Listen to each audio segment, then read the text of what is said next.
Jeff Williams, the creator of Pardi Gras, co-founder of Be Nimble, and you're watching Good Stories. This concept that came to my mind back in the fall of 2015. On social media, I just left Afrotech and was extremely inspired to figure out ways to expose the Indianapolis community to technology. And around this time, when all my creative energy was flowing and I was so inspired to make a difference within my hometown, the need for, in Indianapolis, a gala or a ball for millennials and folks of color, you know, that's out of college, that's looking for something to do in the city. And everyone was talking about the desire to see their peers dressed up again. And I had been reading a lot of data that really said that, you know, millennials are inspired. When they're inspired by a cause or a purpose, then they're more apt to give. After the automotive industry really left Indianapolis, it left a lot of people in the black community and the brown community really displaced and out of work. And it's impacted the city because those high and paying jobs that didn't require much education were now no longer existing. So considering technology became an emerging economy in Indianapolis, you've had Salesforce and all these large companies coming here, you know, I really felt compelled to ensure that I provided access and exposed these opportunities to our culture, to our community, to make sure that they weren't left behind.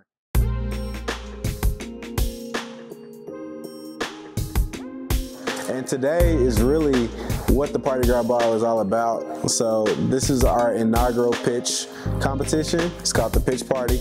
And the proceeds from the Pardi Gras Ball is actually helping fund the winners of tonight's competition. So what we've done is we've had over 35 black-owned businesses in the Indianapolis region apply to be a part of the Pitch Party and receive the proceeds from the Pardi Gras Gala. The one request that we had is that their business is either tech-focused, meaning it's tech-based, or it can be tech-enabled. And our entire objective essentially here is really just to crowdfund the culture. Black-owned businesses are known to be underfunded and not having the resources to help them scale their ideas. You know, it was a space in the market that was untapped. And with us, we wanted to look within. We wanted to stop thinking about like what type of resources were out there that were out of our spectrum. If people weren't focused on us, how could we address this need ourselves internally? So tonight's Pitch Fest is essentially the culmination of these ideas coming together, figuring out ways for us to help fund the businesses that are coming out of our community to ensure that we create ultimately generational wealth. My name is Brad Hauser, and I'm the founder and CEO of Eat Here Indy. I'm Stephanie Williams. I am the co-owner of Cheer Impact LLC. And my name is Nika Ghostin. I'm also the co-owner of Cheer Impact. I'm Blake Nathan, CEO and founder of the Educate Me Foundation. My name is Latoya Johnson. I am the founder and CEO of Away Zone. It is an app built around cultural access for business owners that represent a racial, ethnic, religious affiliation, and sexual orientation minority group to connect them with consumers who are looking for culturally relevant products, goods, and experiences. I wanted to be a part of the pitch today because I wanted to spread the word about this product that I have to offer. Many of the business owners that are participating in the pitch and their networks will be attending and listening, and they fall into the demographic of business owners that are suffering from that gap of awareness and access to consumer markets. So I wanted to be a part of this competition to let them know that there is a solution out there, and if we all work together, we can increase the equity and equality and the financial performance of minority-owned businesses. Eat Here Indy is a food media company that connects online viewers to Central Indiana restaurants through original and user-submitted content. We started Eat Here Indy because we don't like Yelp, essentially. Yelp is for obnoxious people that love to leave bad reviews.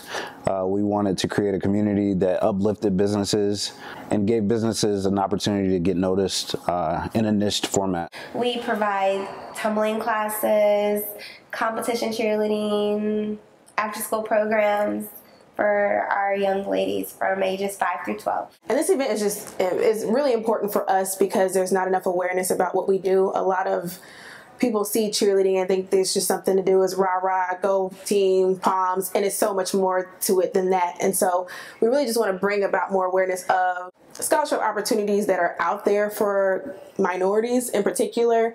and just getting the kids involved and keeping them engaged in athletics. So last year when they had the Pardi Gras Ball, we thought it seemed like something exciting to do, you know, Black excellence, everyone's getting involved, getting dressed up, and just really celebrating life. And so we went to the event last year and we knew this year we're going to attend. And so when they launched this pitch party, we're like, oh gosh, this is a great opportunity, not only for us to expose our business, but to network with other businesses that are here locally in Indianapolis too.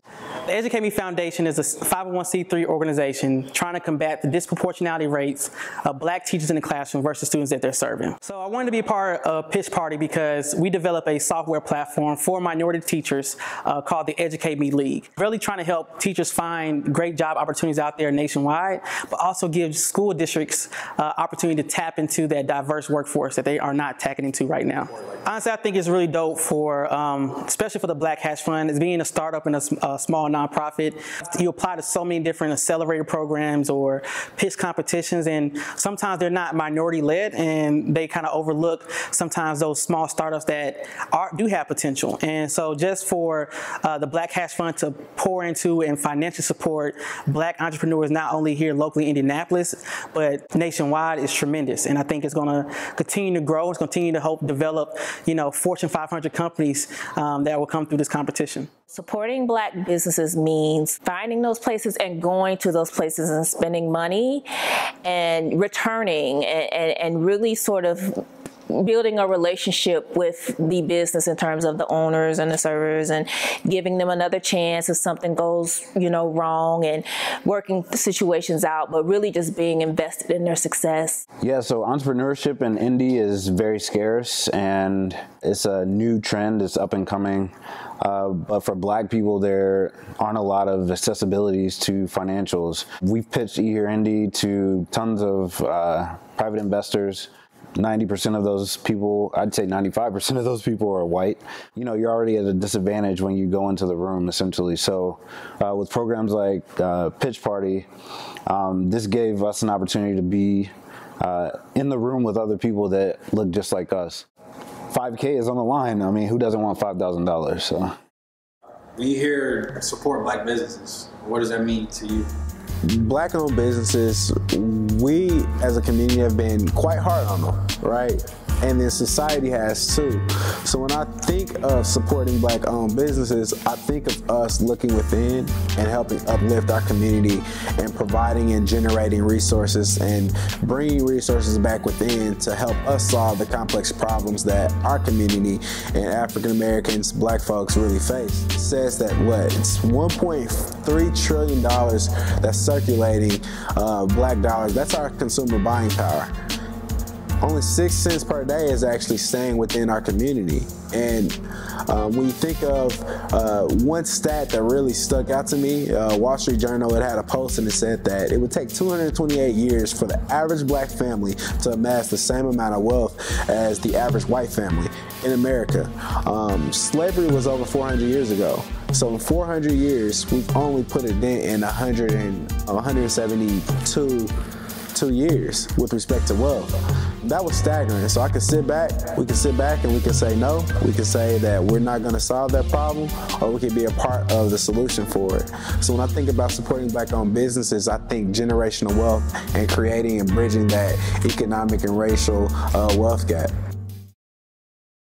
First 2 years, we donated and we were inspired to create a program and curriculum that could help expose youth to technology. And this year, providing a platform for entrepreneurs to jump into technology, but then also get their ideas off of the ground. And if their ideas can somehow be mapped to technology, then through that, we'll be able to help them scale. It's very known, it's wide known that the Black community faces challenges in entrepreneurship, whether it be education or just access to funding. So this idea this year is really centered around the need to help fill in that gap.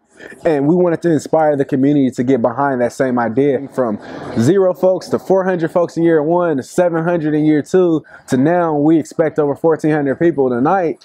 Like, now we're inspired to help everyone get behind this notion that we're crowdfunding the culture and where we're going, and we're creating generational wealth and providing opportunities for Black entrepreneurs. So that's really what this journey has been about, for sure.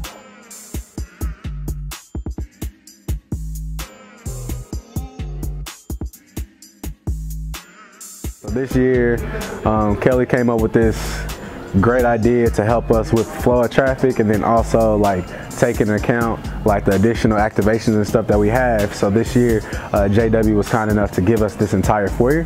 So the red carpet is actually going to be out here.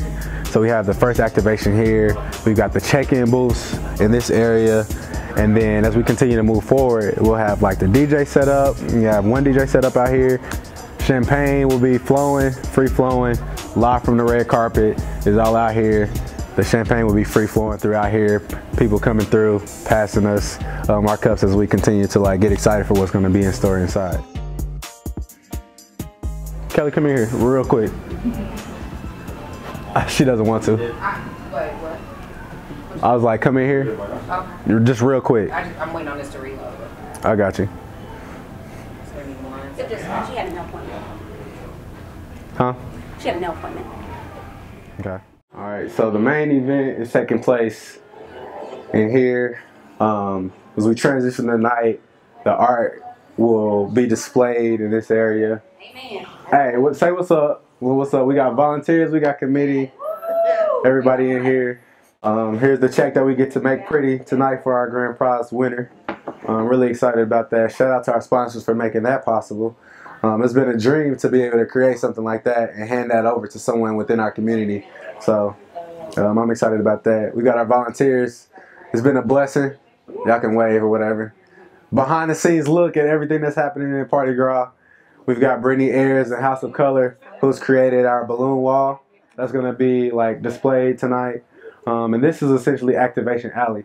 So all of our sponsors that have created activations for the night, including virtual reality from Jack Daniels, Microsoft Xbox, we'll have one black-owned mirror photo booth and another gift boomerang. Plus, of course, you'll have the bars in this area as well. And shout out to Radio 1, as they'll be here as well. Hot 96 is also providing a booth to ensure that the community knows that they're also attached and empowered with what we're trying to create, as they continue to shift the focus to keep our audience engaged and ensure that we know that they're still community focused. So we're really excited about them being a part too. So as we transition tonight and we get to make this dramatic opening, it's going to open up into the main ballroom where we'll have the deputy mayor. The deputy mayor will be announcing the winners from the Pitch Fest, and we'll hear a few words from her, and then we'll transition into the party. So yeah, this is what the room is going to look like. Man, we might need to have security.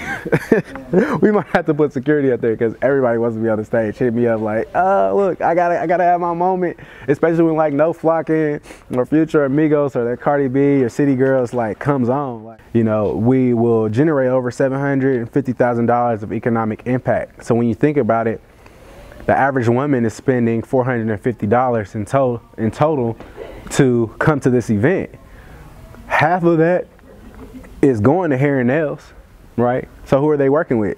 Most likely they're going to a black stylist to provide those services to them, the black makeup artist. Like, they're helping provide those services to them, and that's creating additional opportunities for them. So the ones that we've partnered with specifically, when we create this digital guide for all the partners we work with, every guest that came will have access to be able to contact them directly for their services as well. A black waxer, a black nail tech, a black hairstylist, a black braider, somebody black that does my natural hair. As far as indie, I can probably shop black as hard as Killer Mike did here, but now I live in Vegas, and it's really hard. Like, nobody in Vegas hustles. Right now, I would probably take indie culture back with me wherever I go. I'd rather shop black. Shop black, y'all. Shop black. It's easier than you think. Like, I really want to make it to where we're doing that on the regular. Yeah, but it's so easy to go to Walmart. It's so easy to go to, Trader Joe's. We don't know who owns that. We don't know who runs it. Where it comes from. Right, but Pardi Gras has made it to where we get to decide.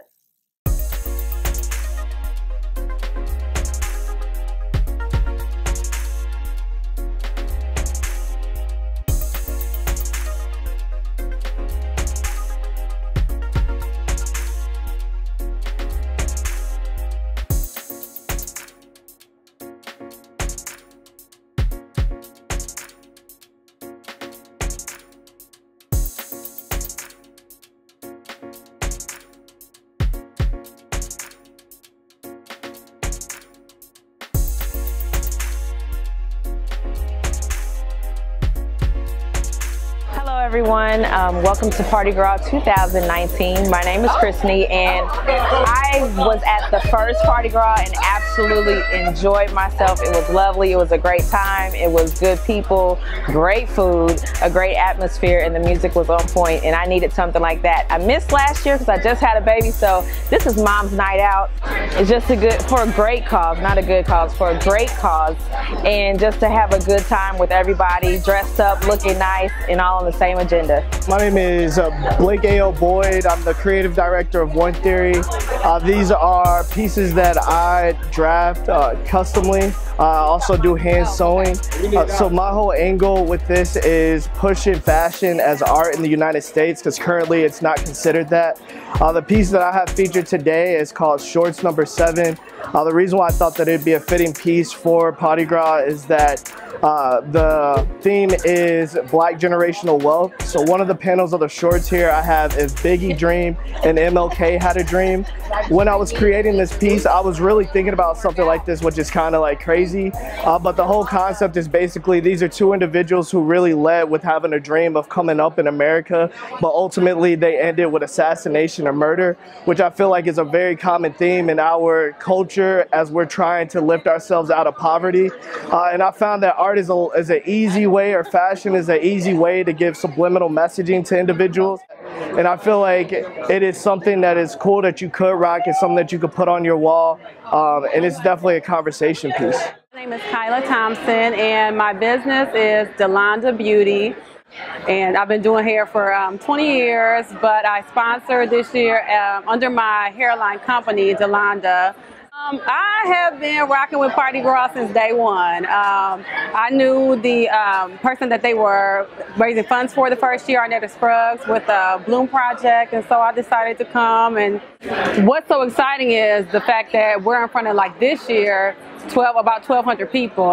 The very first year was 400. So seeing the growth myself personally, I knew that one, they're supporting a great cause, especially this year that they did the Hatch Fund. I thought that was really interesting and something I myself may try to do next year. But I wanted to support not only Black business, but business period. Small business is important, and I'm so happy that they did a small business sponsorship, because it gives me a chance to get in front of all these people. You know, people that need my service. I gotta act up. Day of Pardi Gras is really rough, especially for me. It's my birthday weekend. I like to tee up, and this is the perfect way to celebrate.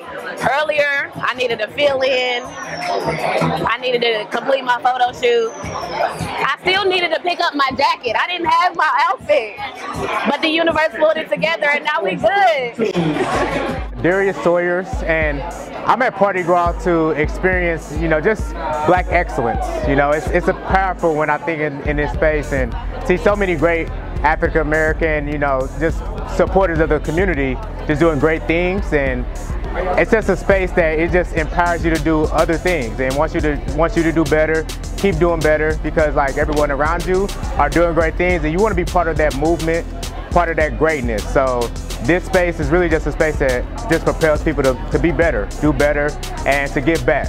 So my name is Perry Wilson, originally from Birmingham, Alabama. New to Indianapolis, got a chance to meet Jeff when I went to Dubai, man. He told me about this great event that he was putting on. This was the 3rd year that he was doing it. I got excited and wanted to be a part of it, man, just to be a part of the culture of Indiana, as well as to network and meet all these beautiful Black people, man.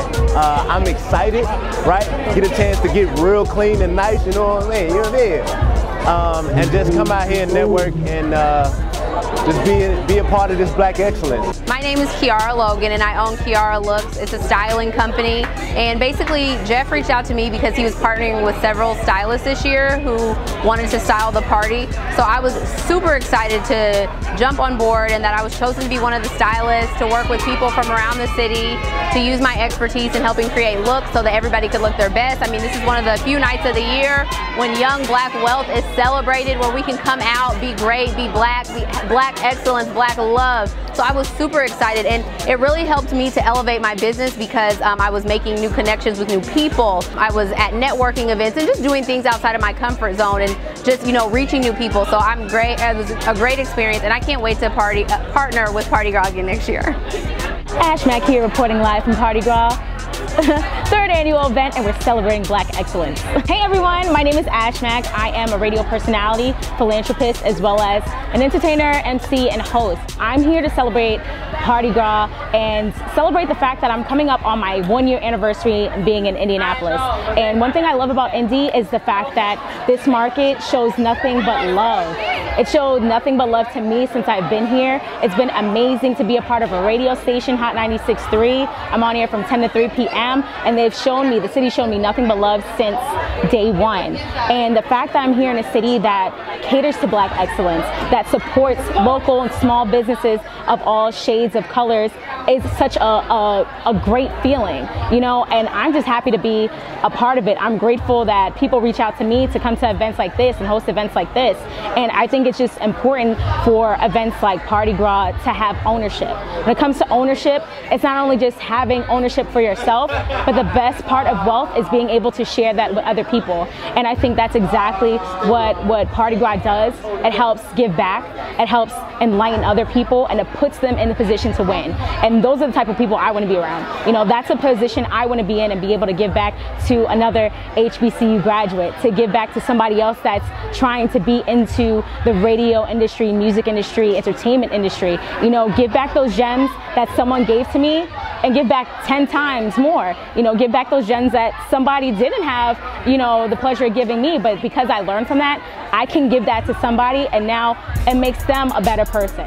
Millennials, you know, Gen X even, you know, we've seen the challenges of our ancestors, and we now are in the information age, and we're exposed to so many different things that's happening around the world that affects Black folks, that affects minorities, that affects women. And we're inspired to leverage this information and to create social change. So anytime that there's something that we're attached to that really kind of like is in alignment with that, we're going to be more compelled to be involved. And I think that's what's really inspiring others. You know, we're on Instagram and we're seeing our peers in various cities getting things off the ground, and either they're making money or they're making a difference, and they're doing it and they feel good about it, right? So like millennials, I think it's just in our nature to be attached to things and compelled to move when we're attached to what the messaging and the narrative is, especially when it hits home. And we're talking about generational wealth. We're talking about creating opportunities.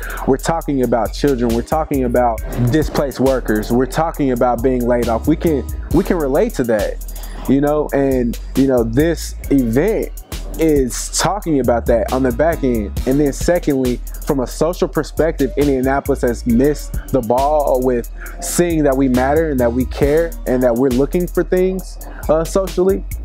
So this kind of fits into that space as well. So we're providing them a social need to help them care more about Indianapolis and, you know, take that second look at Indy and what Indy is providing. And hopefully they're inspired, and those that are inspired are creating other opportunities as well. So this is also becoming a thing, you know, where it's a template. It's something that people can say, all right, they were able to do that. Now I'm not going to hesitate to do my social event or my cause. And, you know, hopefully they know that when they're doing those things that we love to collaborate, and that, you know, we're inspired by that. And that was a part of the vision and the mission. It was to inspire other people to act and care too. There's 10 entrepreneurship groups that pitched on Thursday, right? We're helping them grow exposure. We're helping them get their businesses off the ground. There'll be 3 winners tonight that's coming home with cash and additional resources from Microsoft, the Chamber, the Black Chamber. Like, we're creating those resources, and that's going to create new jobs within our community, because people are most likely to hire people that look like them. So you've got that. The majority of our vendors in Indianapolis that we're working with, where we could, we worked with Black-owned vendors, right? So we're creating business for them off of this event, right? We've got stylists, we've got beauticians, we've got so many different things, and so we're touching them from an economic perspective, right? So having events like this where we're center, we get to make those decisions that can make an economic impact on our community, right? And So when I think of like the tally, I believe from an economic impact standpoint, this one event alone is going to generate over $750,000 worth of revenue that gets to funnel back when, and it's been circulating, at least 50% of that has been circulating within the Black community, you know, and that's what's going to make me smile at the end of the day. You know, so you've got that aspect, and then socially, people tend to stay where they feel like they matter. And if we're providing events for people, especially people of color, the upperly mobile, the people who are inspired and want things to be attached to, you know, if we're creating people for places and safe spaces for them to enjoy themselves within the city, they're going to be more likely to stay here. They're going to be more likely to invest in the city. So being in this role, like, you start to see like that is not only is it bigger than you, but like a lot of people, like it becomes the city's event.